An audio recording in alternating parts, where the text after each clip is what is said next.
বর্তমানে এখানে আসার উদ্দেশ্য তার বন্ধুরাই এবারও তাকে জোর করে নিয়ে এসেছে। একটা সময় পর দুই পক্ষের বড়সড় কথা কাটাকাটি হওয়ার পর তা থেমে যায় এবং তাদের সমঝোতা হয় যে সপ্তাহে 3 দিন কলেজের ছেলেরা আর 4 দিন এলাকা ছেলেমেয়েরা খেলবে। তবে এই দিন ছাড়া সব দিনগুলোতেই প্রত্যেকেই মাঠে আসতে পারে। সেক্ষেত্রে কোনো পক্ষেরই তাতে বাধা দেওয়া যাবে না, তেমনি কারো খেলাতে কোনো সমস্যাও করা যাবে না। কথা মতো আজ কলেজের ছেলেরা খেলবে আর এলাকার ছেলেমেয়েরা চাইলে তাদের দর্শক হতে পারে। আর ঠিক এমনটাই হলো। দুই পক্ষের মধ্যে আর কোনো ঝামেলায় রইল না। এই ডিসিশনের প্ল্যানটা অনেকটা ইয়ানা নিজেই দেয়, যে কারণে খেলা শেষে রোহান ইয়ানার কাছে এসে বলতে থাকে, হেই পিচ্ছি, তোমার মাথায় তো অনেক বুদ্ধি। আনায়া রোহানের কথা শুনে বিরক্ত হলো, তাই চোখ ছোট ছোট করে বলল, তা আপনি কি 80 বছরের বুড়ো যে আমাকে পিচি পিচি করছেন? আমার থেকে কতই বা বড় হবেন, তাহলে পিচি পিচি করেন কেন? রোহান হেসে বলল, আচ্ছা ঠিক আছে, আর পিচ্ছি বলবো না। তুমি একটু ঝাঁঝালো কথা বলো তো, এই জন্যই পিচ্ছি বলেছি। পিচ্ছিরা তো সাইজে ছোট হয়, তবে এক একটা পুরো আগুন, বোমা। ইয়ানা কিছু বলল না, বরং উল্টো ঘুরে বাড়ি ফিরতে লাগলেই রোহান বলল, আরে কোথায় যাও? ইয়ানা না ঘুরেই বলল, বাড়ি? তো একা যাও কেন? আমাকেও নিয়ে যাও। ইয়ানা এবার পেছন ফিরে বলল, কেন, আপনার কি বাড়ি নেই? আছে তো। তাহলে? তাহলে আর কি? আচ্ছা, তুমি ব্রাজিল নাকি আর্জেন্টিনা? CR7। ওহ, মানে রোনালদোর ফ্যান? হুম, কারণ ভিকে রোনালদো ফ্যান। রোহান ভ্রুকুচকে বলল, ভিকি মানে? Vampire Canin. তুমি ওরও ফ্যান নাকি? হুম, কেন? আমিও তো ভিকির ফ্যান। ইয়ানা এতক্ষণে গম্ভীর আর বিরক্ত নিয়ে রোহানের সাথে কথা বলল, এখন ভিকের নাম শুনে পুরো গলে গেল। এই একটা ভিকেই আছে যেখানে সে পুরোপুরি আটকে যায়। এবার মুখে হাসি ফুটিয়ে উৎসুকভাবে রোহানকে বলল, সত্যিই তুমি ভিকের ফ্যান? হুম, এতে মিথ্যা বলার কি আছে? আর তুমি আমাকে তুমি করে কেন বলছো? এতক্ষণ পরিচিত ছিলাম না, এখন তো পরিচিত হলাম। যদি তোমার সমস্যা থাকে তাহলে আর বলবো। বাপরে, আমরা দুজন ভিকির ফ্যান, এজন্যই পরিচিত হলাম। হুম, এছাড়া অবশ্য আর কোনো কারণ নেই। তবে আচ্ছা, তুমি রেহান আহমেদকে চেনো? না মানে কেন জানি তোমাকে। তুমি ভাইয়াকে কি করেছেন? রেহান আহমেদ তোমার ভাই? হুম, আমি রোহান আহমেদ। কিন্তু তুমি এটা তো বললা না, তুমি ভাইয়াকে কিভাবে চেনো?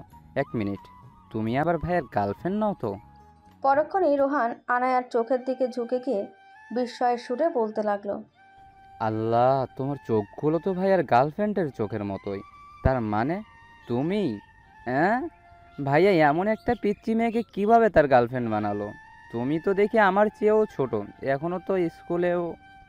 এই যে, এই যে 1 মিনিট, এসব কি বলতে বকছো? আমি কেন তার গার্লফ্রেন্ড হতে যাব? ছি, কার সাথে কি? আমি রেহান ভাইকে মন প্রাণ দিয়ে বড় ভাই মানি, সাথে দোলা ভাইও। মানে তুমি নও, তোমার বড় বোন? ইয়ানা চোখ ছোট করে বলল, হুম। তাহলে চোখ? পাগল নাকি? কিসের চোখ? ওহ, সরি, ভাইয়া আসলে বলেছিল তার গার্লফ্রেন্ড আছে। তো সে কে তা জানার জন্য আমি অনেক চেষ্টা করেছিলাম, কিন্তু ভাইয়া শুধু একজোড়া চোখের ছবি দেখিয়েছিল। আর তোমার চোখের সাথে অনেকটাই মিল আছে। অ্যাঁ, অদ্ভুত ব্যাপার। যাই হোক, তোমাদের বাড়িতে আপু সম্পর্কে কেউ জানে নাকি? না, শুধু আমি জানি। ওহ, তবে আমাদের বাড়িতে জানে। তো আপনি চাইলে আজ আমাদের বাড়িতে যেতেই পারেন, যেহেতু আমরা এখন পরিচিত। না না, আজ থাক। এমনিতে ভাইয়া দেশে ফেরার পর তো তোমার আপু আর ভাইয়ার বিয়ে হলে তো তুমি আমার বিয়ান হয়ে যাবে। মানে আমরা পার্মানেন্ট আত্মীয় হয়ে যাব। তখন না চাইতেও তোমাদের বাড়ি যাওয়া হবে। আপাতত আজ আর না যাই। ইয়ানাও আর কিছু বলল না, সৌজন্যমূলক হাসি এসে দুজনে বিদায় নিল। রাত 11:30। শহরের ভিআইপি এরিয়ার রাস্তাঘাটে গাড়ি চলাচল খুবই কম। বিশেষত এই এরিয়ার এমপ্লয়িরা কাজ শেষে বাড়ি ফেলেই রাস্তাঘাট শুনশান হয়ে যায়। রাতের বেলা এখানে প্রাইভেট কার ছাড়া অন্য কিছু পাওয়াটাও অসম্ভব বিষয়ের মতোই। তবে আজ আনায়া চিন্তা নেই। কিছুক্ষণ আগেই ইমন তার গাড়ি নিয়ে অফিসের সামনে তাকে বাড়ি পৌঁছে দিতে চলে এসেছে। সাথে আয়ানারও ইমনের কাছ থেকে কনসার্টের বিষয়ে কিছু জানাচ্ছিল, তাই সে বর্তমানে ইমনের গাড়ির পাশে দাঁড়িয়ে দুজনে কথাবার্তা বলছে। গাড়িটা পার্কিং এরিয়া থেকে কিছুটা দূরে অন্ধকার রাস্তার পাশে দাঁড় করানো। আয়ানা ইমনের সাথে কিছুক্ষণ তার প্রয়োজনীয় বিষয়ে কথা বলার পর হঠাৎ ইমন আয়ানাকে রেহানের সাথে ভিডিও কলে কথা বলার জন্য বলে। আয়ানাও খুশি মনে রাজি হয়ে যায়। তবে সেই জায়গায় তেমন আলো না থাকায় ইমন আনায়াকে গাড়িতে বসে ডিম লাইট জ্বালিয়ে কথা বলতে বলে। আয়ানাও ইমনের কথা মতো তাই করে। আয়ানা গাড়িতে বসে রেহানের সাথে ফোনে কথা বলছে। অন্যদিকে ইমন একটু দরকারে পাশের একটা শপে গিয়েছে। আয়ানা রেহানকে দেখে অনেকটাই খুশি হলো। রেহান এখন আগের চেয়ে অনেকটা সুস্থ, সাথে তার কথাও স্পষ্ট। মাথায় সাদা ব্যান্ডেজ এবং এখনও সে হসপিটালেই রয়েছে। দুজনের কথাবার্তার মুহূর্তেই হাস্যজলে পূর্ণতা পেল। মনে হচ্ছে দুজনেই আবার প্রাণ ফিরে পেয়েছে। এক পর্যায়ে নানা হাসি ঠাট্টা শেষে রেহান হাতের ইশারায় কিস করল। আনায়া অপ্রস্তুত হলো, মুহূর্তেই হেসে ফেলল। প্রায় কিছুক্ষণ কথাবার্তা শেষে ইমন ফিরলে দুজনে এবার বাড়ির উদ্দেশ্যেই রওনা দিল। স্টপ। মাঝ রাস্তায় এসে হঠাৎ পরিচিত এক তৃতীয় কণ্ঠস্বর শুনে ইমন বিস্মিত হয়ে গাড়ি ব্রেক করল। কণ্ঠস্বরখানা পেছন থেকে এলো বিধায় দুজনেই ঘাড় ঘুরিয়ে পেছনে তাকালো। মুহূর্তে দুজনে আরেক দফায় বিস্মিত হলো। ভালো করে নিশ্চিত হতে অন্ধকারে আচ্ছন্ন গাড়ির সব লাইট অন করতে দেখল পায়ের উপর পা তুলে এক হাতে কালো রঙের জ্যাকেট নিয়ে বসে রয়েছে কেনিথ, চোখে কালো রঙের গ্লাসেস। তারা দুজন কিছু বলার আগেই কেনিথ গাড়ির দরজা খুলে বাইরে বেরিয়ে এলো। এরপর ড্রাইভিং সিটের কাছে গিয়ে ইমনের দিকে তাকিয়ে গাড়ির বাইরে থেকে বলতে লাগলো, আমার কারে প্রবলেম হয়েছিল তাই এই কারে বসেছিলাম। ঠিক জায়গায় পৌঁছে দেওয়ার জন্য থ্যাঙ্কস অ্যান্ড সরি ফর না জানিয়ে গাড়িতে বসার জন্য। সম্পূর্ণ কথাটুকু শেষ করে কাঁধে জ্যাকেটখানা ঝুলে এক হাত প্যান্টের পকেটে ঢুকিয়ে বড় বড় পা ফেলে কেনিথ রাস্তার পাশের এক বড় অ্যাপার্টমেন্টের ভেতরে ঢুকে পড়ল। তার মুখখানা শান্ত রইল। কালো চশমার নিচে থাকা চোখ জোড়ার দশা কী ছিল তা আর কারো নজরে পড়ল না। এদিকে আয়ানা আর ইমন বিস্ফোরিত নয়নে একে অপরকে দেখতে লাগলো। দুজনের মাঝে একই প্রশ্ন ঘুরপাক কাছে। ক্ষণিকের মাঝেই হঠাৎ কি হয়ে গেল, কোনো কিছুরই হিসেব মেলাতে পারছে না। এদিকে ভিকের মুখে থ্যাঙ্কস আর সরি এই দুটো শব্দ শুনে রীতিমতো অবাক। কেনিতের মুখেও কি এসব শব্দ মানায় না? আজ পর্যন্ত তারা দুজন ব্যতীত এই শব্দ দুটো আর কারো শোনার দুঃসাহসিক ভাগ্য হয়েছে কিনা তাতে অঢের সন্দেহ রয়েছে। তখনই বিস্মিত সুরে ইমন আনায়ার উদ্দেশ্যে বলল, গাড়িতে ভিকে কখন এসে বসেছে বলনি তো? আনায়াও বিস্মিত সুরে বলল, আমি নিজেও জানি না ভাইয়া। কিছুক্ষণ দুজনে চুপ থেকে ঢোক গেল। এমনিতেই গলা কেন যেন শুকিয়ে গিয়েছে। গাড়িতে থাকা পানির বোতল থেকে দুজনে পানি খেয়ে নিল। এরপর ইমন পাশে তাকিয়ে দেখল তারা কেনিতের অ্যাপার্টমেন্টের সামনে দাঁড়িয়ে রয়েছে। বিশাল বড় গেটের একপাশে বড় বড় করে লেখা ভিকে। মুহূর্তে ইমন কী সব ভেবে এক দীর্ঘশ্বাস ফেলল। রাত 1:30টা বেজে গিয়েছে। শহরের নামি দামি নাইট ক্লাব থেকে মাতাল হয়ে বেরিয়েছে রুহি, পরনে ছোট ওয়েস্টার্ন ড্রেস। এই মেয়েটাকে মাঝে মধ্যে এসব জায়গায় দেখা মেলে, সাথে নামি দামি ড্রাগস কিংবা মদ্যপান তার কাছে দুধভাত। বাবা তার দেশের বড় এক বিজনেসম্যান, আলাদা করে তার জব করার দরকার ছিল না। তবে বাড়িতে থেকে সেসব কুকীর্তি করতে পারত না। সেই জন্য তার বাড়ি থেকে অনেকটা দূরে একটা ফ্ল্যাটে একাই থাকে রুহি। সাথে ভিকে স্টুডিওতে কাজ করার পাশাপাশি বাবার কাছ থেকেও মাসে প্রচুর টাকা নেয় সে। ভিকের সাথে কাজ করাটা তার যতটা না শখ ছিল, তার চেয়ে বড় উদ্দেশ্য হলো তার বাজে অভ্যাসগুলোকে কন্টিনিউ করা। সভ্য শহরের লোকালয়ে এসব নাইট ক্লাব থাকবে না বিধায় শহরে থেকে প্রায় অনেকটা দূরে একটি বড় নাইট ক্লাবে নিজের বেশিরভাগ সময় কাটায় রুহি। রুহি সাধারণ স্টুডিও থেকে প্রতি রাতে অনেকটা আগে বাড়ি ফেরে ঠিকই, কিন্তু রাত বাড়তেই তার গন্তব্য হয় এই নাইট ক্লাব। আজ আর ভালো লাগছে না বিধায় একটু তাড়াতাড়ি বাড়ি ফিরতে চাইছে সে। ড্রিঙ্কস মনে হয় একটু বেশি করে ফেলেছে। তবে তার পাশে দাঁড়িয়ে থাকা লোকটির দিকে তাকিয়ে বিস্তৃত হাসি আসলো মেয়েটা। সম্পূর্ণ কালো গেটআপে দাঁড়িয়ে থাকা বলিষ্ঠ দেহের অধিকারী লোকটির চোখে কালো সানগ্লাস, মুখে মাস্ক, গায়ে কালো ওয়েস্টার্ন জ্যাকেট, সাথে বড় বড় চুল ঢাকতে কালো রঙের ক্যাপ করা। তবে এমন ছদ্মবেশী লোকটিকে যে রুহি পূর্ব পরিচিত তা খুব ভালোভাবে বোঝা যাচ্ছে। দুজনের রাস্তায় বেশিক্ষণ দেরি করলো না। লোকটি রুহিকে ইশারায় ড্রাইভিং সিটের পাশে বসতে দিয়ে নিজে ড্রাইভিং সিটে বসে পড়ল। তখনই রুহি লোকটির দিকে তাকিয়ে মাতলানো সুরে বলল, কার কি তুমি চালাবে? লোকটি রুহির দিকে না তাকিয়ে গাড়ি স্টার্ট দিতে দিতেই বলল, হুম।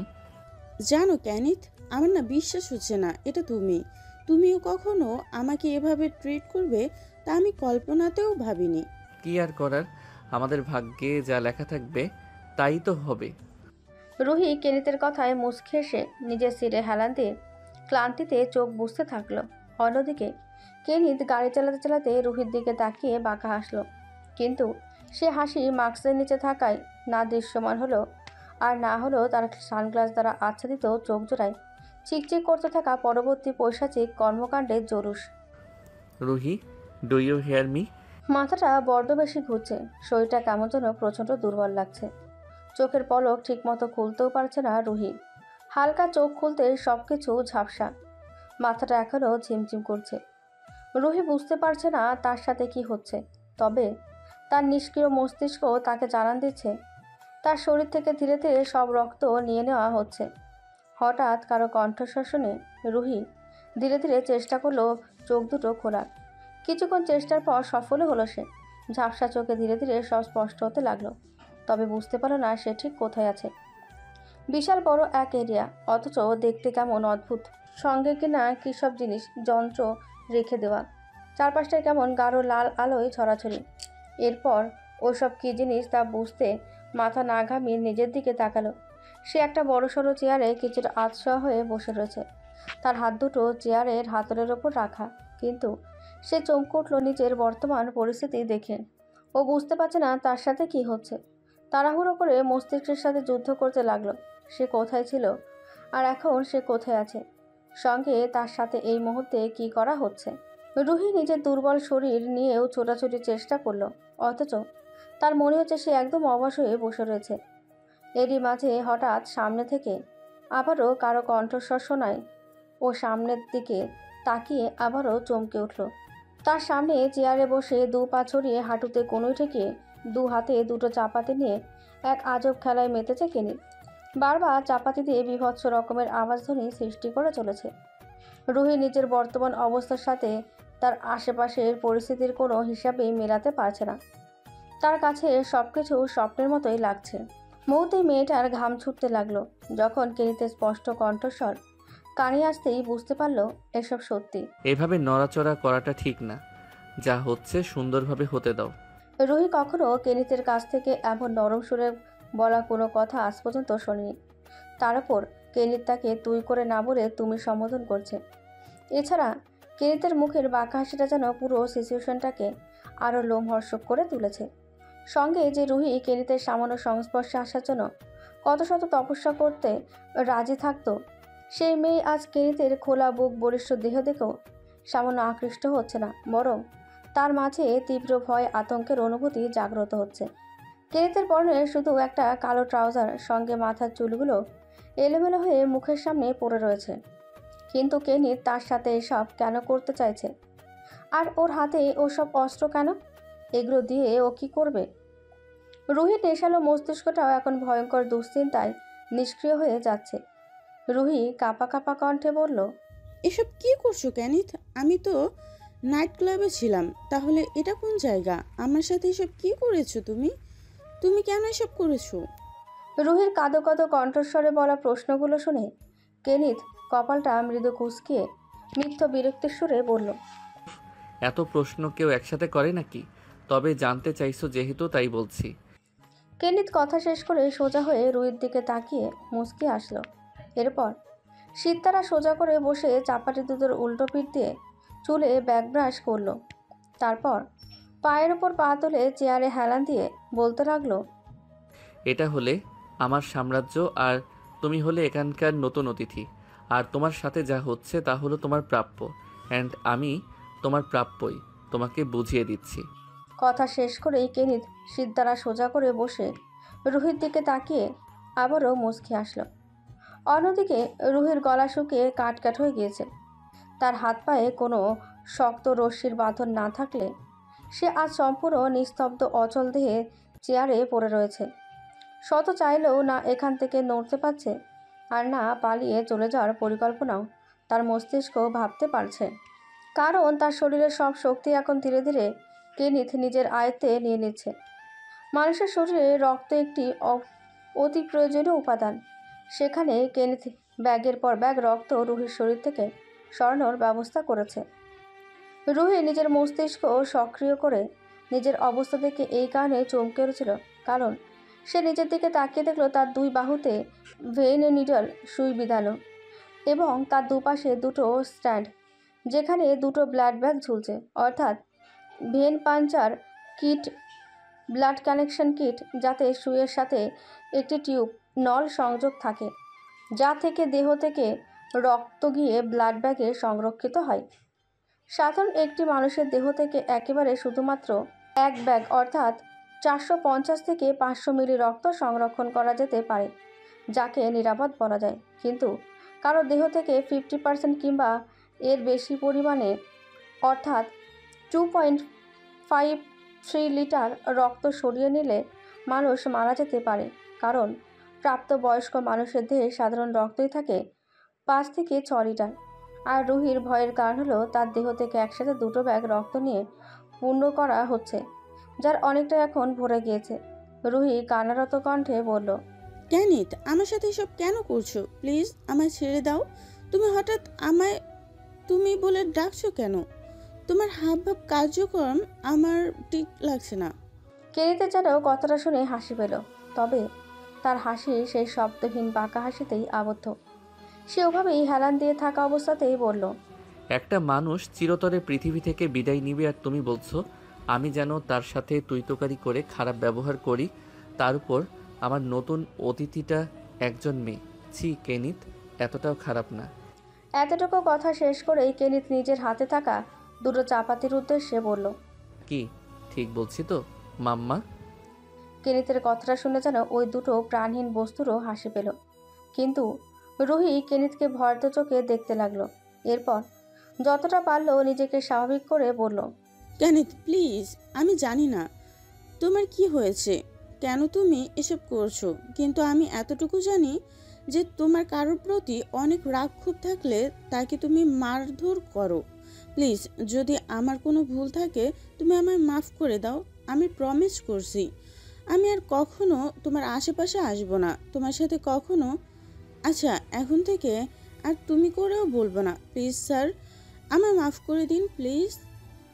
কেনিত রুহির কথা শুনে মৃদু ভ্রুকুচকে বলল, 1 সেকেন্ড, আমি এখানে না কারো বস না কারো শুভাকাঙ্ক্ষী, তাহলে এত ফর্মালিটির কি আছে? আচ্ছা, আমি তোমাকে একটা গান শোনাই। তুমি তো আমার গান শুনতে পছন্দ করো তাই না?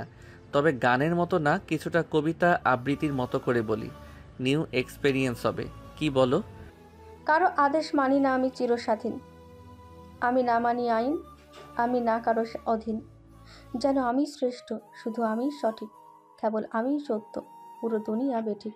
কেনিত খুব ধীরে সুরে গানের লাইনগুলো মুচকি হেসে সে গাইল, বলতে গেলে গানের লাইনগুলো আবৃত্তি করলো। কিন্তু রুহি কান্নারত কণ্ঠে বলল, কেনিথ প্লিজ এসব করো না। আমাকে এসব কি লাগিয়ে রেখেছো? আমার শরীর থেকে অলরেডি 2 ভাগ রক্ত বের হয়ে গিয়েছে, আমার আর কথা বলার শক্তিটাও আসছে না। আমি তো তেমন কোনো দোষ করিনি, তাহলে এমন কেন করছো? রুহি কথাগুলো শুনে কেনিত কিছুক্ষণ কিছুই বলল না। এরপর হেলান দেওয়া অবস্থাতেই বলল, রুহি, 8 মাস আগে ছোঁয়া কিভাবে মারা গিয়েছিল? হঠাৎ ছোঁয়ার নাম শুনতেই আঁতকে উঠল রুহি। কেনিত তো এই বিষয়ে কিছু জানার কথা ছিল না, আর কেনিত যদি জানতো তাহলে তো অনেক আগেই এর স্টেটমেন্ট নিত। কিন্তু এতদিন পর হঠাৎ ছোঁয়ার কথা কিভাবে আসছে? এর মানে কি কেনিত সব জানে? এই জন্য কি তার সাথে এমনটা করছে? রুহি কিছু বলার আগেই কেনিত আবারও নির্বিকার সুরে বলল, ছোঁয়ার কি দোষ ছিল রুহি? ওর কি কোনো দোষ ছিল? তবুও কেন ওকে মরতে হলো? রুহি এবার সম্পূর্ণ নিশ্চুপ হয়ে গেল। তার আর বুঝতে বাকি রইল না কেনিত সবটাই জানে। এমনিতে শরীর দুর্বল হয়ে যাচ্ছে, আর এখন তো তার দম বন্ধ হয়ে আসছে। কেনিত এবার নিজের চোখ মুখ শক্ত করলো। এরপর আধশোয়া থেকে সোজা শীত তারা সোজা হয়ে বসে অনেকটা ক্ষিপ্ত স্বরে বলতে লাগলো, বল, কি দোষ ছিল ওর? কেন ওকে ছাদ থেকে ফেলে দিয়েছিলি? জাস্ট ও আমার স্টুডিওতে নিজের দায়িত্বগুলো ঠিকঠাক করতো, আর আমার মুখে সামান্য হাসি দেখেই তোর হিংসা হলো? যা তা সব সন্দেহ করে শেষ করে দিলি ওকে। একটা কথা মাথায় রাখা উচিত ছিল, আমি কেনিত, কোনো ফিল্মের হিরো আশিক না, যে নিজের এমপ্লয়িদের সাথে দুদিন ঠিকভাবে কথা বলবো তো তার সাথে সো কল্ড ফাকিং প্রেম ভালোবাসার খেলা খেলবো। আমি কেনিত, কোনো গল্পের নায়ক নই, বরং গল্পের মারাত্মক সাইকো ভিলেন, যার মাঝে মহত্বে ছিটে ফোটাও পাবি না, পাবি শুধু নিজের শিকারকে শেষ করার হিংস্রতা। তবে বুদ্ধি পরিশ্রম কোনোটাই তুই কম করিসনি। বুদ্ধি করে সিসিটিভির সব ফুটেজ নষ্ট করে দিয়েছিলে, কিন্তু ওসব কোনো কাজে লাগেনি। আমার প্রিয় বিষয়টিকে পুলিশ কেস পর্যন্ত যেতে দেয়নি, কারণ আমার নামে লোক কাদা ছোড়াছুড়ি করবে মানে এই ছিল না যে আসল দোষী পার পেয়ে যাবে। বিষয়টি অ্যাক্সিডেন্টে হলেও ভাবা যেতে, কিন্তু তুই সম্পূর্ণ প্ল্যান করে ছোঁয়াকে শেষ করেছিলি। আর আমি প্ল্যান করে তোকে নিজের শিকার বানাবো দেখে এতদিন বাঁচিয়ে রেখেছিলাম। কি ঠিক করেছি না? রুহি আরও বেশি দুর্বল হয়ে যাচ্ছে এবং আরও বেশি কাঁপছে। এই পর্যায়ে কেনিত চাপাতি দুটো রেখে রুহির কাছে গেল। এরপর স্ট্যান্ডে পূর্ণ হওয়া ব্লাড ব্যাগগুলো নিয়ে সেখানে আরও দুটো খালি ব্লাড ব্যাগ লাগাতে লাগাতে বলল, তোকে বেশি কষ্ট দিয়ে মারার কোনো ইচ্ছে নেই। শুধু যতটা রক্ত নিলে তুই মারা যাবি ঠিক ততটুকুই নেব। এখন হয়তো ভাবতে পারিস এই রক্ত দিয়ে আমি কি করব, রাইট? তুই মারা যাওয়ার পর তোকে খুব সুন্দর করে পিস পিস করে কাটবো, লাইক কষাই, মানুষ কাটার কষাই। কি কপাল আমার! আমার কুকুর দুটোকে ফ্রেশ মাংস খাওয়াতে আমাকে কষাইও হতে হয়েছে। হা হা হা। যাই হোক, ওরা খুশি তো আমিও খুশি। ও এরপর আর বেশি কিছু না, হাড় থেকে মাংস আলাদা করতে ওই যে বড় বড় কেমিক্যালের জার দেখছিস না, এগুলোতে তোর হাত দিলে খুব দ্রুত মাংস গলে আলাদা হয়ে যাবে। এরপর সেই হাড়গুলোকে কি করব জানিস? হাড়গুলো গুঁড়ো করে আমার বাড়ির সুন্দর সুন্দর দেওয়ালগুলোতে লাগিয়ে আবার প্লাস্টার করে আবার কালার করে ফেলবো। এছাড়া সেন্ট পেইন্টিংয়ের নাম শুনেছিস তো? বালি দিয়ে যে পেইন্টিং করে, কিন্তু আমি হাড়ের গুঁড়ো দিয়ে করি। আমার বাড়িতে অনেকগুলো আছে। আপাতত ওসব পেইন্টিং তো এখানে নেই, আগামীতে বেঁচে থাকলে হয়তো দেখাতে পারতাম কিভাবে মানুষের হাত দিয়ে পেইন্টিং করতে হয়, আর ওগুলো দেখতে ঠিক কত সুন্দর হয়। আবার আমার বাড়ির বাগানে কিন্তু অনেক সুন্দর সুন্দর গাছ রয়েছে। হাড়ের গুঁড়ো মাটির সাথে মিক্স করে দিলে গাছগুলো আরও বেশি তরতাজা হয়। You know what, I am a nature lover. আর এত কিছু করার পর নিজের শুদ্ধতার একটা ব্যাপার আছে না? এই জন্যই আমার শিকারের দোষ চিহ্নটাও চিরতরে শেষ করার পর নিজেকে শুদ্ধ করতে ব্লাড বাথ রক্ত দিয়ে স্নান করে নিজেকে শুদ্ধ করি। শুধু তাই নয়, তারপর আবার দুধ দিয়ে স্নান করি। দেন আমি আবারও হয়ে যাই সবার প্রিয় ড্যাশিং হ্যান্ডসাম পশার ভিকে। আমি শুধু নামেই ভ্যাম্পায়ার ফেনিত নই, আমি সত্যি একজন মানবরূপী ভ্যাম্পায়ার, যার জীবনে শুধু রক্তের নেশা, রক্তের খেলা, শুধুই রক্ত। কেনিতের নির্বিকারে হাসতে হাসতে বলা কথা শুনে রুহির মাথা যেন ঘুরছে। এসব কি আদৌ সত্য? তার মানে কেনিত কোনো সাধারণ মানুষ নয়, বরং ও একটা ভয়ঙ্কর সাইকোপ্যাথ, যার ছোটোখাটো কাজকর্ম সবার কাছে অ্যাট্রাকটিভ হলেও আদেও ও যে কতটা ভয়ঙ্কর এটা সবার কল্পনার বাইরে। এরই মাঝে কেনিত ব্লাড ব্যাগগুলো নিয়ে নিজের ব্লাড স্টোরেজ ফ্রিজারে গিয়ে রেখে দিয়ে এলো। এরপর আবারও রুহির সামনে এসে প্রশস্ত বুকে হাত গুজে গম্ভীর হয়ে বলল, তুই নিজের অপকর্ম ছাড়াও আরও একটা ভুল করেছিস। তুই আমার পার্সোনাল ব্লাডকে আঘাত করতে চেয়েছিস, আমার পার্সোনাল প্রপার্টিকে আঘাত করতে চেয়েছিস। ধরে নে তারই মাসুল দিতে হচ্ছে তোকে। রুহি কেনিতের কথার কিছুই বুঝতে পারল না। মানুষ আবার কারো পার্সোনাল ব্লাডকে কিভাবে আঘাত করতে পারে, আর সে বা এরকম কাজ কবে করতে চেয়েছিল? হঠাৎ তার মনে আগ্রহ জাগলে খুব ছোট করেই বলল, মানে? কিন্তু কেনিতের প্রশ্ন উত্তর না দিয়ে বলল, প্রয়োজনের চেয়ে অনেক বেশি বলে ফেলেছি আজ, আর তুইও বেশি জেনে গিয়েছিস। আপাতত এতটুকুই থাক, ওপারে গিয়ে ভালো থাকিস। Goodbye babes. রুহি আর কিছুই বলল না। শরীর থেকে অনেকটা রক্ত নেওয়া হয়েছে।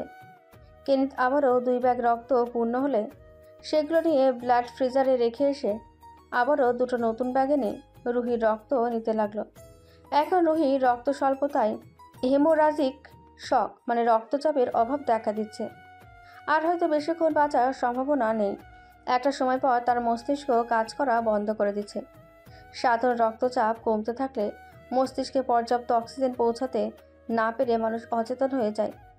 রুহিরও এমনটা হচ্ছে। ওর শরীর সর্বোচ্চ চেষ্টা করছে তার করুণ অবস্থা মোকাবিলা করার, কিন্তু পর্যাপ্ত রক্ত আর অক্সিজেন না থাকার কারণে তার দেহের অঙ্গগুলো বিকল হতে শুরু করেছে। রুহির দৃষ্টিশক্তি হ্রাস পাচ্ছে, সঙ্গে প্রচণ্ড শ্বাসকষ্ট হতে লাগলো। আর একটা সময় পর কেনিতের পৈশাচিক কর্মকাণ্ডের শিকার হয়ে তাকেও নিজের প্রাণ দিতে হলো। বড়সড় এক বুচার টেবিল মানে মাংস কাটার জন্য বিশেষভাবে তৈরি টেবিলের ওপর পড়ে রয়েছে রুহির প্রাণহীন দেহখানা। পাশে আরেকটি ছোট টেবিলের ওপর রাখা clay kissing, সিলেটেড boning, chocolate, curve knife সহ নানা রকমের অস্ত্র ছুরি। এই সব কিছুর ব্যবহারে অত্যন্ত পারদর্শী কেনিত। কোনটার কী বৈশিষ্ট্য তাও কেনিতের পরিপূর্ণভাবে জানা। কেনিতের ঊর্ধ্বাঙ্গ উন্মুক্ত শরীরের ওপর শুধু একটা লেদার অ্যাপ্রন পরা, দু হাতে দুটো গ্লাভস পরা, আর এতেই শুরু করে দিয়েছে তার পৈশাচিক খেলা। একে একে রুহির দেহ থেকে যতটা পারল সুন্দরভাবে মাংস কেটে নিচ্ছে। প্রায় অনেক খাটাখাটনির পর যখন তার এই কাজের প্রথম ধাপটা সুন্দরভাবে সমাপ্ত হলো, তখন সে দ্বিতীয় ধাপের জন্য প্রস্তুতি নিতে লাগলো। এবার কেনিত নিজের ড্রেস আপ অনেকটা পরিবর্তন করলো।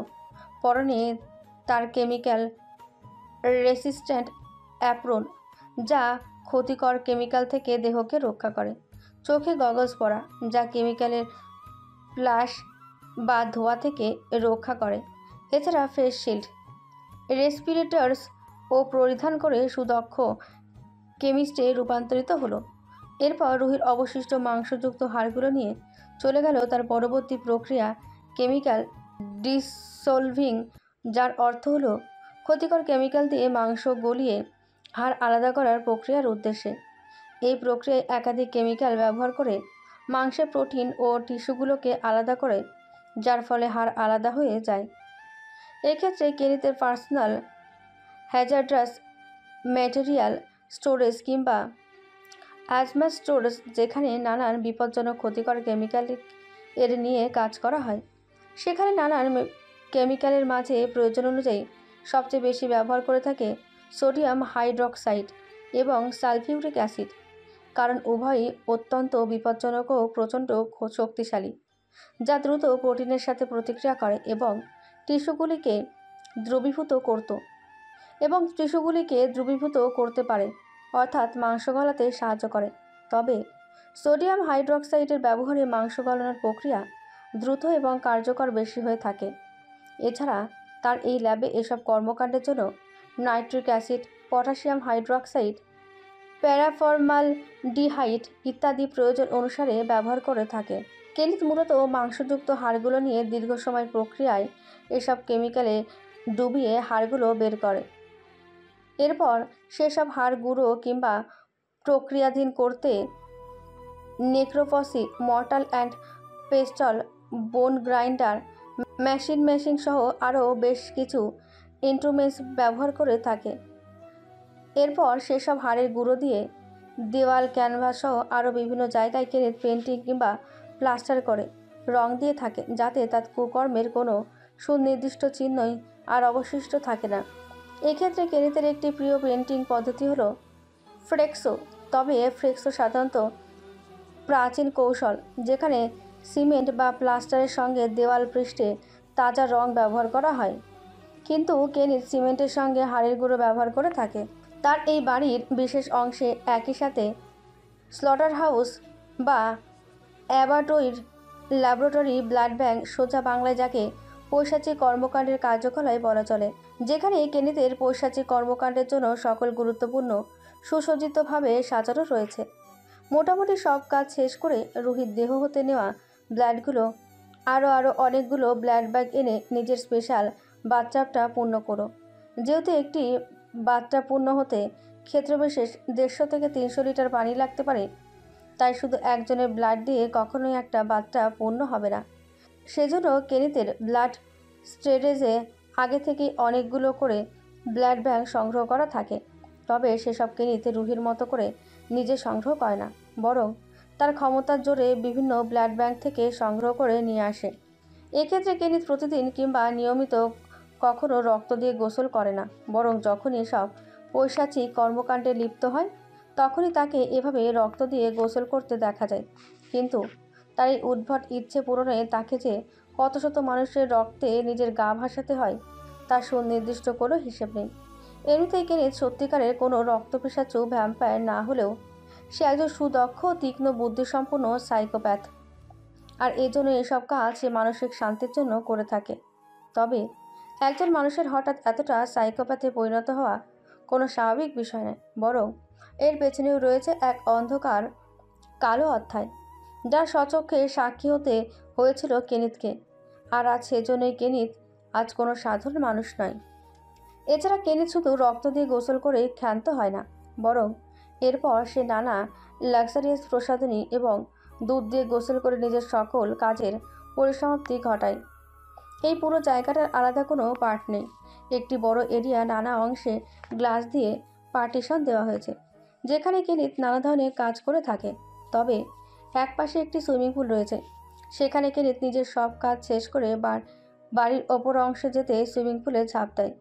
এরপর একদমে পানির নিচে এক ছোট্ট সুড়ঙ্গ পথ দিয়ে বাড়ির অন্য পাশে সুইমিং পুলে প্রবেশ করে। তারপর সেখান থেকে আরও কিছুক্ষণ পানিতে গা ভাসানোর পর সোজা চলে যায় নিজের রুমের ওয়াক ইন ক্লোজেট কিংবা ড্রেসিং রুমে, যেখানে নিজের পরিধানের জন্য সকল লাক্সারি প্রোডাক্ট সাজিয়ে রাখা হয়েছে। আজ সেখান থেকে পছন্দ মতো একটা টি শার্ট আর ট্রাউজার পরে নিল। এরপর তাতে তার খুব পছন্দের একটি পারফিউম, যা সে সচরাচর এসব কাজের শেষে কিংবা বাড়িতে থাকা অবস্থায় লাগিয়ে থাকে, সেটি ব্যবহার করলো। আর সেটি রক্তের গন্ধের মতো বা ধাতব ঘ্রাণযুক্ত পারফিউমকে সাধারণ মেটালিক নোটের পারফিউম বলা হয়।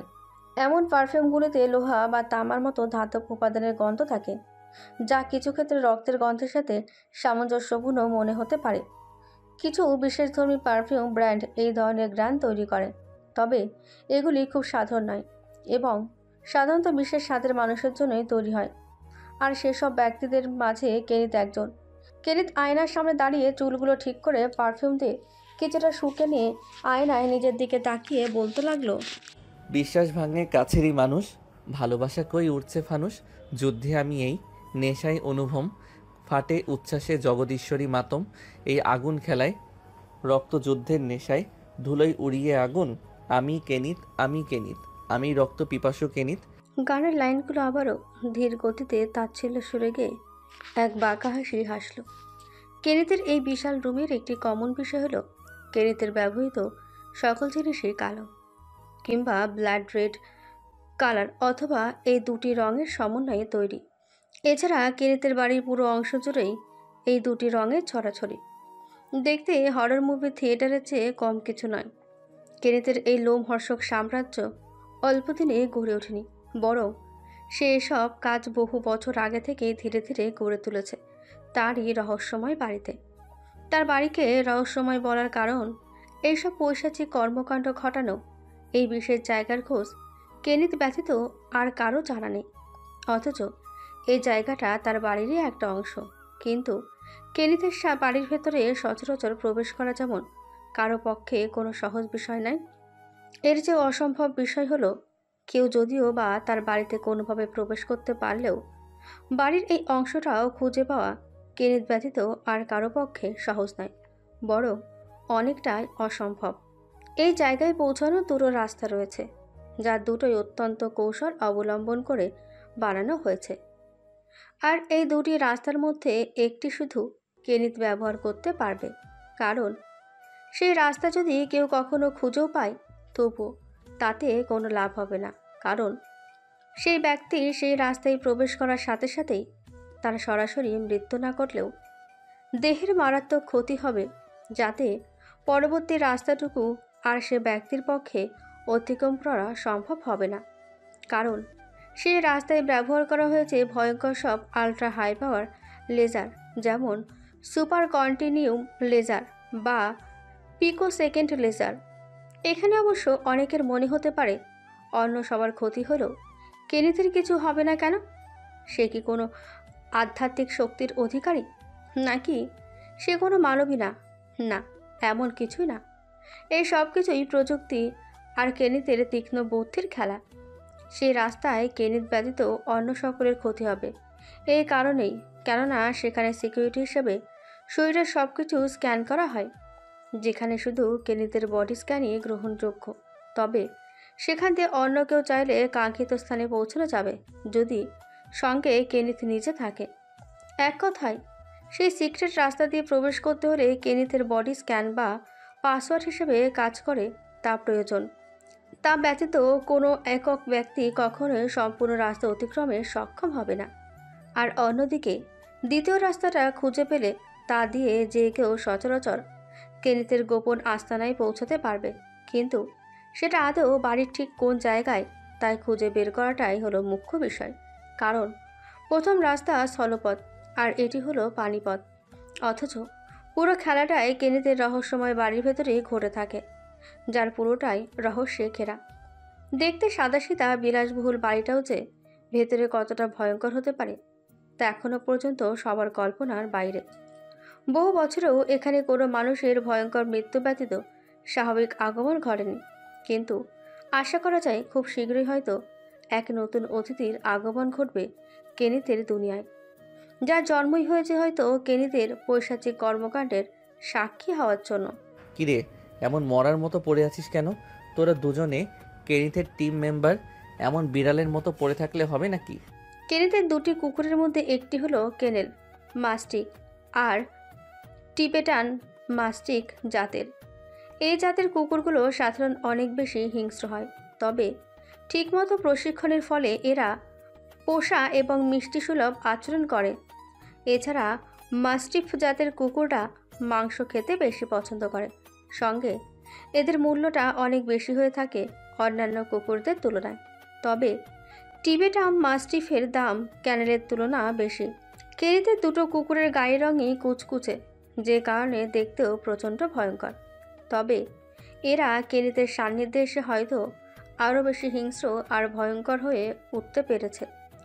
কেনিত এদের দুজনের মাঝে টিবেটানের একটা নামও দিয়েছে, তা হলো ক্লারা।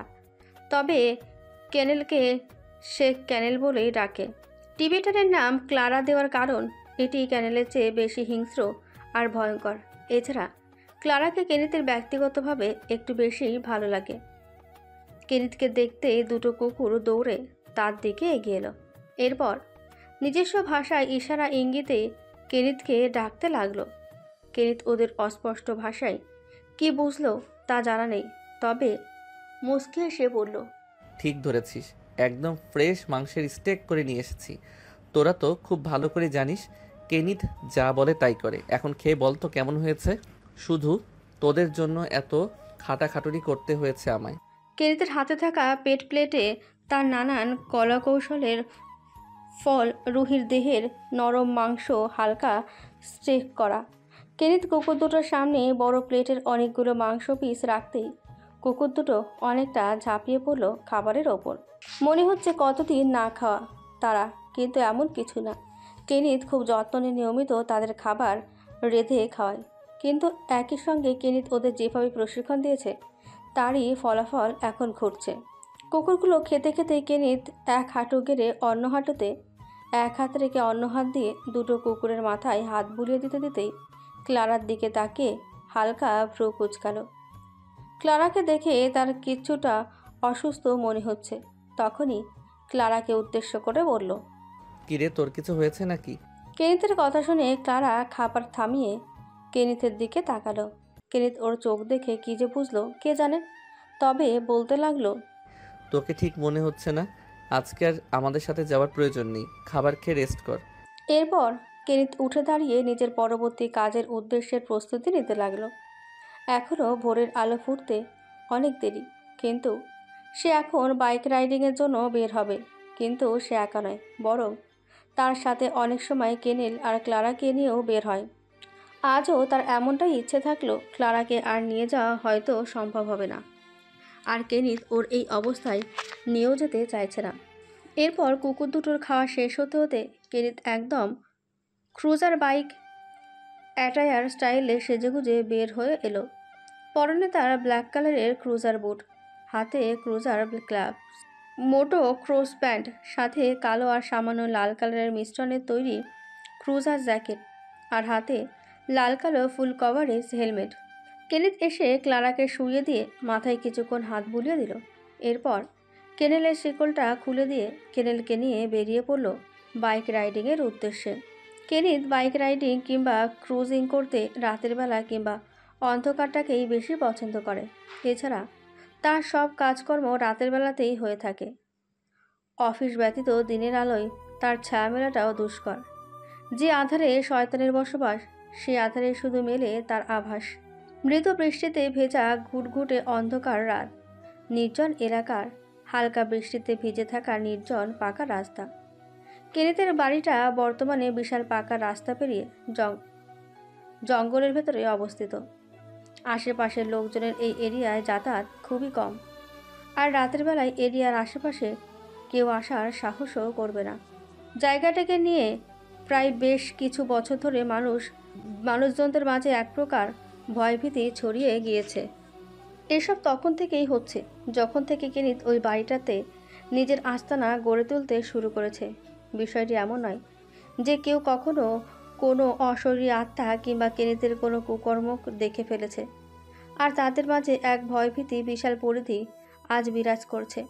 তারা এসব কোনো কিছুই নিজ চোখে কিংবা এসব ঘটনার সাক্ষী হয়নি, অথচ তাদের কুসংস্কারের যেন কোনো কমতি নেই।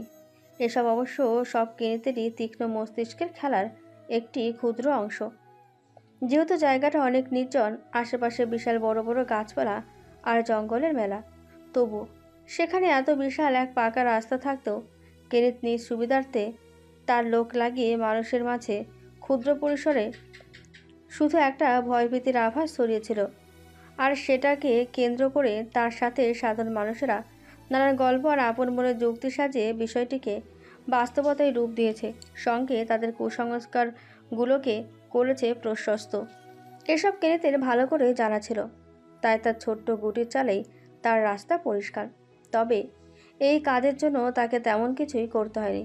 যা করা সব কেনিতের সেই বিশ্বস্ত লোক, যাকে কেনিত নিজের বাম হাত মনে করে, তাকে একটা নির্দেশ দিতেই তার সব কাজ হয়ে গিয়েছে। দিনের আলো ফুরাবার আগেই মানুষ এই এরিয়ার আশেপাশে ঘেঁষতেও তীব্র ভয় পায়, আর মাঝরাতে এই এরিয়ার নামও হয়তো কেউ ভয়ে মুখে নেয় না। আর এই সুযোগকে কাজে লাগিয়ে এখন কেনিতের কাজকর্ম রাত দিন খুব আরামসেই কেটে যাচ্ছে। তার কাজে বাধা দেওয়া তো দূরের কথা, ধারে কাছেও পৌঁছানোটা বড় মুশকিল। আকাশ বেয়ে যখন ধীর গতিতে গুড়ি গুড়ি বৃষ্টি পড়ছে, ঠিক তখনই কেনিত তার ব্ল্যাক আর সামান্য রেডির কম্বিনেশনে কালার প্যানিগেল V2 আর কেনেলকে নিয়ে বেরিয়ে পড়েছে। মুখে বড়সড় কালো রঙের ফুল কভারেজ হেলমেট। এখানে কেনেলকে নিয়ে আসার কারণ হলো প্রায় মাঝরাতের দিকে কেনিত কুকুর দুটোকে স্প্রিটিং করানো। একদিকে কেনিত ইচ্ছে মতো নিজের কার অথবা বাইক রাইডিং করতে থাকে, অন্যদিকে কুকুরগুলো তীব্র বেগে তার পেছনে দৌড়াতে থাকে। কুকুরদের জন্য এক প্রকার প্রশিক্ষণ বলা চলে এটাকে। তবে কেনিতের এমনটা করার কারণ হলো কুকুরগুলোকে আরও বেশি হিংস্র হিসেবে গড়ে তোলা। একদিকে ফুল স্পিডে কেনিত বাইক রাইডিং করছে, অন্যদিকে কেনিতের পেছন পেছন যতটা পাচ্ছে ততটা দৌড়াচ্ছে। তবে ফুল স্পিডে চলা বাইকের সাথে এসব কুকুর কখনোই তত দ্রুতগতিতে দৌড়াতে পারবে না, কারণ এরা অনেক বেশি বড়সড়, শক্তিশালী ও ভারী হয়ে থাকে। এজন্য কেনিত এসব কুকুরদের একটা নির্দিষ্ট পয়েন্ট ঠিক করে দেয়, আর তারা সেই পয়েন্টে পৌঁছানোর মধ্যেই কেনিতের টার্গেট অনুযায়ী সে পুরো এরিয়া কয়েকবার ঘুরে আসে। এক কথায় রাতের বেলা এভাবে মানুষরূপী মারাত্মক সাইকোপ্যাথের আনন্দ মেলা জেগে ওঠে, যার কাছে একজন মানুষের চেয়েও তার কুকুরের গুরুত্ব শতগুণ বেশি। কেনিতের বাইকের স্পিড যত বাড়তে থাকে, তত বৃষ্টির ছিটেগুলো যেন আকাশ ঝেড়ে কাঁটার মতো কেনিতের ওপর বিঁধতে থাকে। রাস্তার দুপাশে বিশাল বড় বড় গাছপালা, আর ঠিক মাঝখানটায় ছুটে চলেছে এক মারাত্মক সাইকোপ্যাথের মরণ ফাঁদের বিজয়ের আনন্দ খেলা। কেনিত আর কেনিতের প্রথম টার্গেট শেষ করে এবার দুজনেই থামল। কেনিত এসে কেনেলের মাথায় হাত ছুঁয়ে দিতেই কেনেল খুশিতে লাফিয়ে উঠল। ও বুঝে গিয়েছে কেনিত ওর উপর সন্তুষ্ট, একটা সময় পর কেনিত নিজের হেলমেটটা খুলে গাড়িতে রেখে 2 হাত ছড়িয়ে আকাশ বেয়ে তীব্র বেগে ঝরতে থাকা ঝিরিঝিরি বৃষ্টির দিকে মুখ করে কিছুক্ষণ চোখ বুজে রইল। মুহূর্তেই তার বড় বড় চুলগুলো আর মুখ ভিজে টইটুম্বুর হয়ে গেল। অন্যদিকে কেনেলও বারবার নিজের শরীর ঝাড়া দিয়ে চুপসে যাওয়া শরীর ঠিক করতে ব্যস্ত। কিন্তু কেনিতকে এভাবে ভিজতে দেখে সে আর একবারও শরীর থেকে পানি ছেড়ে ফেলল না। কেনিতের আনন্দ দেখে হয়তো তারও আনন্দ হচ্ছে। এমন সময় কেনিত ওভাবেই 2 হাত পেতে আকাশের দিকে তাকিয়ে থাকা অবস্থাতেই বলল, দেখ কেনেল, আজ প্রকৃতিও আমাদের উল্লাসে কষ্ট পাচ্ছে। এই অসময়ে আমাদের উপর তার বৃষ্টির সামান্য ফোঁটাকেও সূচের মতো নিক্ষেপ করছে। আজ সবাই আমাদের উপর ক্ষেপে, কিন্তু আমরা তো এমনই। আমরা তো আর সোকল ফাকিং আদর্শ প্রাণী নই, তাই না? কেনিতের তাচ্ছিল্যের সুরে বলা কথাগুলো শুনে কেনেল নিজের কণ্ঠে জোরে জোরে বার্কিং করতে থাকলো। আর কেনিত খুব অদ্ভুত করে শব্দহীনভাবে হাসতে থাকলো। কেনিতের এসব খেলা শেষ হয় ভোরের আলো ফোটা ঠিক আগ মুহূর্তেই। গভীর অন্ধকারে করা কেনিতের সকল কাজকর্মই কুচকুচে কালো আধারে চাপা পড়ে যায়। সাধারণ মানুষরূপী এই পিশাচকে কারো নজরেও পড়ে না আর। ভার্সিটি ঢুকতে সাবাসহ তার বাকি বন্ধুদের উল্লাস দেখে কিছুটা চমকে ওঠার উপক্রম আনায়ার। সবার মাঝে যে উল্লাসের ঝড় বইছে, আনায়া তাদের কাছে যেতে প্রত্যেকে লাফালাফি করে আনায়ার কাছে এসে তাদের এত খুশি হওয়ার কারণ বলতে লাগলো। তবে এত কোলাহল করে বলছিল যে আনায়া স্পষ্টভাবে কিছুই শুনতে পারছিল না। একটা সময় আনায়া সবাইকে থামিয়ে দিয়ে বলল, যেন ঘটনাটা একজন একজন করে বলে। তখনই সর্বপ্রথম সাবা বলল, জানিস কি হয়েছে? আনায়া মুচকি এসে বলল, তুই বললে তো জানতে পারবো। ও হ্যাঁ, জানিস তো কাল চিটেগং এ ভিকের কনসার্ট, তো আমি বাবাকে বলে আমাদের জন্য টিকিট কাটিয়েছি। তুই ভাবতে পারছিস আমরা ভিকের কনসার্ট এ যাব? জাস্ট ইমাজিন কত এনজয় হবে, তাই না? আনায়া একবার আশেপাশে নিজের বন্ধু বান্ধবীদের দিকে তাকিয়ে দেখল। তাদের সবারই সাবার মতো অবস্থা, কিন্তু তাদের খুশিতে আত্মহারা হওয়ার কারণটা শুনে আনায়ার তেমন কোনো অনুভূতি সৃষ্টি হলো না। এমনিতেই ভিকেকে নিয়ে মানুষের অতিরিক্ত বাড়াবাড়ি তার ঠিক পছন্দ ছিল না। আর পরবর্তী ভিকের চালচলন সম্পর্কে জানার পর তার আরও পছন্দ হয় না। কিন্তু ভিকের পিয়ের হওয়ার কারণে সে নিজের পছন্দ অপছন্দগুলোকে তেমন পাত্তা না দিয়ে কাজের প্রতি ফোকাস থাকারই সিদ্ধান্ত নিয়েছে। আনায়া মূলত এমনই, সে কখনো নিজের অনুভূতির সাথে প্রয়োজনীয়তাকে মেলাতে যায় না। তার মতে তার যেটা প্রয়োজন সেটা মূলত তার পরিবারেরই প্রয়োজন, আর সে তার পরিবারের জন্য যতটা স্যাক্রিফাইস করার সে করতে রাজি। আনায়াকে খুশি হতে না দেখে সবার বিষয়টি কেমন ভালো লাগলো না। যতই হোক, পুরো একটা ফ্রেন্ড সার্কেলের মাঝে আনায়া বাদে সবাই ভিকের ফ্যান। আনায়া তাদের পছন্দ নিয়ে তর্ক না করলেও আনায়া ভিকেকে পছন্দ করে না দেখে তার ফ্রেন্ডেরও ভালো লাগে না। সাবা কিছুটা ভ্রুকুচকে বলল, কে রে, তুই খুশি হসনি? আনায়া কিছুটা অপ্রস্তুত হয়ে গেল। সে তো ভিকের বিয়ে, সে অনুযায়ী ভিকের কনসার্টে তো তাকে যেতেই হবে। এতে আলাদা করে খুশি হওয়ার কিছু না থাকলেও আনায়ার কিছুটা মন খারাপ হচ্ছে, কারণ এই প্রথম তার বাবা বোনকে ছেড়ে তাকে এত দূরে কোথাও যেতে হবে। তবে আনায়া ঠোঁট ভিজিয়ে নিজেকে স্বাভাবিক করে বলল, খুশি হয়েছি, হব না কেন? তোদের তো এসব ড্রিম থাকে, ভিকের কনসার্টে যাওয়া। এবার সাবাসহ বাকিদের আগের মতো উল্লাসটা নিভে গেল। কিরে, কাহিনী কি বলতো? তোকে দেখে আমার অন্য কিছু মনে হচ্ছে। রনকের কথা শুনে আনায়ার ওর দিকে তাকালো। এরই মাঝে আলো আবার বলল, এই, তুই আবার এটা বলবি না তো যে তুই আমাদের সাথে কনসার্টে যেতে পারবি না? তোর ফ্যামিলি প্রবলেম আছে। দেখ, এমনটা বলতে কিন্তু আমরা মানব না। আনায়া আলোর কথা শুনে বুঝতে পারছে না ও কি বলবে, এদের ম্যানেজ করবে কিভাবে। সে যাবে না, বিষয়টি তো এমন নয়, কিন্তু এদের তো এটাও বলা যাবে না যে আনায়া ভিকের বিয়ে। এটা জানতে পারার পর এই পাগলগুলো ওকে দিয়ে কি থেকে কি করাবে কে জানে। আর ওদিকে ভিকের সাথে বাড়াবাড়ি কিছু করে ফেলে ভিকে আবার তাকেই না কাচ্চা চিবিয়ে খায়। ভিকের পাগল তো তার বাড়িতেও একটা আছে। এই বয়সে এমন প্যারায় কেন পড়তে হলো কে জানে। এরই মাঝে পাশ থেকে শিখা আবারও বলল, কি রে, তুই কিছু বলছিস না কেন? আনায়া নিজেকে তটস্থ করে বলল। তোরা কখন যাবি? কনসার্ট তো আজ রাতেই, তাই না? সাবা বলল।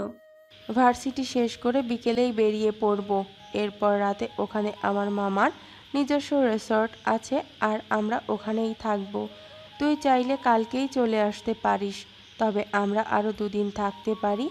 এখন বল, তুই আমাদের সাথে যাচ্ছিস তো? আনায়া আবারও ঠোঁট ভিজিয়ে বলল। দেখ, তোরা রাগ করিস না। আমার বাবার অবস্থা তো কিছুটা হলেও জানিস। বাড়িতে ছোট বোন আর বাবা রেখে আমার এই মুহূর্তে অত দূরে যাওয়া কিছুতেই সম্ভব না। প্লিজ তোরা রাগ করিস না।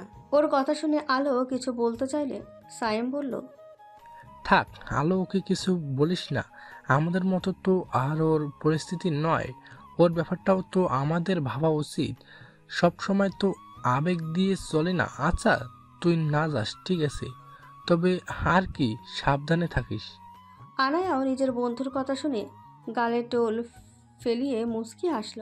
তবে মিথ্যা বলায় তার খারাপও লাগছে, কিন্তু এছাড়া আর করবে এটা কি? এরই মাঝে তাজিম সাবাকে বলল। ও যেহেতু যাচ্ছেই না, তাহলে তুই ওর টিকিটটা ক্যান্সেল করে দে। তখনই সাবা কিছুটা ভাব নিয়ে বলল। আমি এমনিতেও 6টা টিকিট বুক করেছিলাম, বাকি একটা পেন্ডিংয়ে রেখেছিলাম। আমি জানতামই আনায়া প্রতিবারই এমন করে, তো এবারেও এমনটাই করবে। সাবার বাঁকা কথাগুলো কারো তেমন পছন্দ হলো না। এই মেয়েটা সবসময় কতগুলো এত বাঁকাভাবে কেন বলে কে জানে। কিন্তু আনায়া মুচকি এসে বলল। এই তো আমার ইন্টেলিজেন্ট বান্ধবী, খুব ভালো করেছিস এমনটা করে, না হলে শুধু শুধু টিকিটটা নষ্ট করতো। আনায়ার কথা শুনে সাবা ভাব নিয়ে বুকে হাত গুজে বলল। I know that I am intelligent guy. ওর এই কথা শুনে যেন বাকিদের হাসি এলো, তবে প্রত্যেকে নিজেদের হাসি কন্ট্রোল করলেও রনক আর তাজিম বিরক্তি নিয়ে বিড়বিড় করে বলল। গাদি একটা। সন্ধ্যার মাঝেই ভিকের অফিসে পৌঁছাতে বলা হয়েছে আনায়াকে। আনায়াও আর দেরি না করে ফরিদাকে সব কাজ আর ইয়ানাকেও কিছু দায়িত্ব বুঝে দিয়ে ভিকের অফিসের উদ্দেশ্যে বেরিয়েছে। আনায়া না ফেরা পর্যন্ত বাড়ির সব দায়িত্ব ফরিদা আর ইয়ানার। যদিও আনায়ার খুব খারাপ লাগছিল, কিন্তু এদিকে ইয়ানা মনে মনে আরেক প্ল্যান করে বসে আছে। তার বোন সহজ চালে তার উদ্দেশ্য সে হাসিল করবে। আনায়া সবাইকে বিদায় দিয়ে ভিকের অফিসে পৌঁছেই দেখল স্টুডিওর প্রায় সবাই কনসার্টের জন্য সব গোছগাছ করে অফিস থেকে চিটাগাংয়ের উদ্দেশ্যে বেরোচ্ছে। নিচে আসার সময় অনেকগুলো অফিসের গাড়িও দেখতে পেল। ভিকে স্টুডিও তার অফিসের ভেতরেই হওয়ায় এখানে সবার কাজের পদগুলো আলাদা। এসব কনসার্টের স্টুডিও সবাইকে যেতে হলেও অফিসের উচ্চপদস্থ কর্মকর্তা আর কিছু প্রয়োজনীয় ব্যক্তি ব্যতীত বাকিদের যাওয়ার অত প্রয়োজন পড়ে না। সে অনুযায়ী ভিকের কনসার্টের সোলিস্ট অর্থাৎ প্রধান গায়ক আর লিড গিটারিস্ট যেহেতু সে নিজেই, তাই তাকে ব্যতীত বেসিস, ড্রামার, rhythm guitarist, keyboardist, পারকুশনিস্ট, saxophonist, multi ইনস্ট্রুমেন্টালিস্ট সহ আরও অনেকেই কনসার্ট স্পটের উদ্দেশ্যে বেরিয়ে পড়েছে। আশেপাশে কোথাও কেনিতকে না দেখে আনায়া ভাবল সে নিজে কেবিনেই আছে। কেনিতের কেবিনের দিকে এগোতে লাগলো। এরই মাঝে হঠাৎ আয়াস আর আরেকজনের কথা শুনিয়ে থেমে গেল। ওরা দুজন রুহিকে নিয়ে আলোচনা করেছিল। হঠাৎ করে জানতে পারল রুহির নাকি খোঁজ নেই। তারা ভয় পাচ্ছে, কারণ ভিকের কনসার্ট আর এই সময়ে রুহি উধাও। এটা জেনে কেনিত রেগে গিয়ে না বা রুহিকে জব থেকে বের করে দেয়। আয়াস রুহির জায়গায় অন্য একজনকে ব্যবস্থা করে ফেলেছে, কিন্তু বিষয়টি কেনিতকে জানানো হয়নি। তাই সে আনায়াকে বলল যেন এই বিষয়ে কেনিতকে সে জানিয়ে দেয়, আর পিএ হিসেবে এটা তার দায়িত্বের মধ্যেই পড়ে। তবে হঠাৎ রুহির উধাও হওয়ার কারণ কথাটা শুনে আনায়া ঠিক ভালো লাগলো না, কিন্তু আপাতত এসব ভুলে নিজের কাজে লেগে পড়তে হবে। সবাই যেহেতু যাচ্ছে, তাহলে কিছুক্ষণের মাঝে হয়তো সে আর কেনিতও যাবে। এই ভাবনা নিয়ে কেনিতের রুমে প্রবেশ করলো আনায়া। প্রবেশ করতে সেটাই দেখলো যেমনটা সাধারণত দেখা যায়। মোবাইলে কি যেন স্ক্রল করে যাচ্ছে। সেই একই রকমের টি শার্ট, চুলগুলো এলোমেলো, রুম তার ড্রেস আপ একই, সেই কালো আর লালের কম্বিনেশন। আনায়ার মাঝে মধ্যে অবাক লাগে, একটা লোক এসব কালার পছন্দ করে মানে কি সবসময় সব একই থাকতে হবে? তবে তার সবচেয়ে বেশি মায়া হয় কেনিতের এলোমেলো চুল দেখে। মাঝে মধ্যে তার রেগে গিয়ে ইচ্ছে করে কেনিতের চুলগুলো ধরে ঠিকঠাক করে সাজিয়ে দিতে। এত সুন্দর চুলের কেউ এই অবস্থা করে রাখে নাকি? কিন্তু তার এই স্বপ্ন বিশাল এক দুঃস্বপ্নের মতো। এই কাজ করা দুঃসাহস, ভাবনা চিন্তা করাও ঘোর অন্যায়। কেনিতের কেবিনে ঢুকতেই আনায়া প্রতিবারই চিন্তাভাবনার ঘুরে চলে যায়। এদিকে আনায়া অনেকক্ষণ চলে যাওয়ার পরও যখন কিছু বলল না, তখন কেনিত পায়ের উপর পা তুলে ফোনের উপর স্ক্রল করতে থাকা অবস্থাতেই বলল, এটা আমার কেবিন, ভাবনা চিন্তা কর, কোনো আলাদা চেম্বার না। ভিকের কথা শুনে আনায়া দাঁত খিঁচে নিজের ধ্যান থেকে ফিরে এলো। তার সাথে প্রতিবার এমনটা কেন হয় কে জানে। তখনই নিজেকে সামলে নিয়ে বলতে লাগলো, স্যার আপনার সাথে একটা বিষয়ে কথা বলার ছিল। কেনিত কিছু বলল না। আনায়া কেনিতের নীরবতাকে অনুমতি হিসেবে ধরে বলল, স্যার মিস রুহিকে কোথাও পাওয়া যাচ্ছে না। আজ আপনার কনসার্টের কিছু কাজের দায়িত্ব ওনারও ছিল, যেহেতু উনি মিসিং তাই আর ওইসব দায়িত্ব অন্য একজনকে দেয়া হয়েছে। ভিকে আনায়ার দিকে না তাকিয়ে নির্বিকারে বলল, ওকে। আনায়া কথা শেষ করে এবার আর চলে না গিয়ে দাঁড়িয়ে রইল। কিছুক্ষণ চুপচাপ দাঁড়িয়ে থাকার পর কেনিত নিজ থেকেই বলল, কিছু বলার থাকলে তাড়াতাড়ি। আনায়া মনে মনে বিরক্ত হলো। একে তো রকস্টার, কিন্তু ও সবেরে কোনো কাজকর্মই একে করতে দেখে না। অথচ বিশাল এক অফিস খুলে রেখে সারাদিন তো ভূতের মতো থেকেই খালি মোবাইল চালায়। তাহলে এত ভাব দেখানোর কি আছে কে জানে। মনে হয় 1 মিনিট নষ্ট হলে তার দুনিয়া গায়েব হয়ে যাবে। কপাল খারাপ দেখে হয়তো এর কপালে এসে পড়তে হয়েছে। না হলে জীবনেও এসব উদ্ভটের পাল্লায় স্বইচ্ছায় নিশ্চয়ই সে আসতো না। আনায়া নিজের বিরক্তিগুলোকে একপাশে রেখে তটস্থ হয়ে বলল, স্যার প্রায় সবাই তো চলেই গিয়েছে, তাহলে আমরা কখন যাব? আনায়ার কথা শুনে মোবাইলের দিকে তাকিয়ে থাকা অবস্থাতেই কেনিথ বলল, কনসার্টে। আনায়া মনে মনে আরেকটু বিরক্ত হয়ে ভাবল, এই বেড়াই কি জানে না যে তার আজ রাতে কনসার্ট আছে? কই, কালকেই তো এই নিজেই তাকে ডেকে এই খবর দিল, তাহলে এখন এমন ঢং করে কেন? কিন্তু মুখে আনায়া বলল, জি।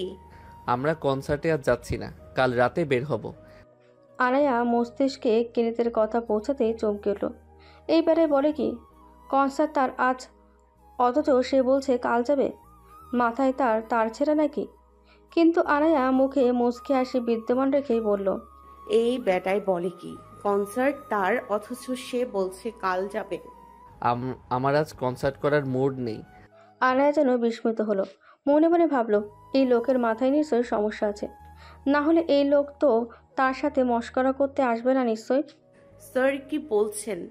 আজ আপনার কনসার্ট, এটা তো সবাই জানে। আর সবাই সে উদ্দেশ্যে দেশের নানা জায়গা থেকে আজ রাতে কনসার্টের উদ্দেশ্যে চিটাগংয়ে চলে গিয়েছে। ওনারা সবাই আপনার অপেক্ষায় থাকবে। আর আপনি যদি না যান তবে এতগুলো মানুষের শুধু শুধু ভোগান্তি বাড়বে। 8টার মধ্যেই সবাই খবর পেয়ে যাবে। আজ আমি কনসার্টে যাব না, আর কনসার্ট আজ নয়, কাল রাতে হবে। এরপর মনে হয় না আর কারো কোনো প্রবলেম থাকার কথা, আর যদিও থাকে তবে আমার কিছু করার নেই। আনায়ার কেন যেন অনেক রাগ হলো। তাকে সবাই আইডল ভেবে তার ভক্তরা কি এই জন্যই পাগলামো করে? মানুষের ইমোশন নিয়ে খেলে এরা কি মজা পায় কে জানে। স্যার আপনি একবার আপনার ফ্যানদের কথা ভেবে দেখুন, তারা কতটা আশা নিয়ে আপনার কনসার্টের জন্য অপেক্ষা করছে। আপনি যদি আজ না যান তবে তাদের ইমোশনে পুরো পানি ঢেলে যাবে। এতক্ষণ নিজের ফোনের স্ক্রিনের দিকে তাকিয়ে রইল, এবার আনায়ার দিকে তাকিয়ে বলল, সো হোয়াট? হুট করে তাকাতেই আনায়া চমকে কেনিতের লালমণির চোখের দিকে কিছুক্ষণ তাকিয়ে থেকে নীরবে একটা দীর্ঘশ্বাস ফেলে ঠোঁট চেপে কিছুটা বৃথা হেসে বলল, নাথিং। যেটা আপনার ভালো মনে হয়। তাহলে এখন আসি স্যার। কেনিত আবারও ফোনের দিকে তাকিয়ে বলল, ওকে। আনায়া আর দাঁড়ালো না, উল্টো ঘুরে রুম থেকে বেরিয়ে আসতে আসতে বিড়বিড় করে বলল, এই ব্যাডারে যে বিয়ে করবে নিশ্চিত সে এমনিতেই মরে যাবে।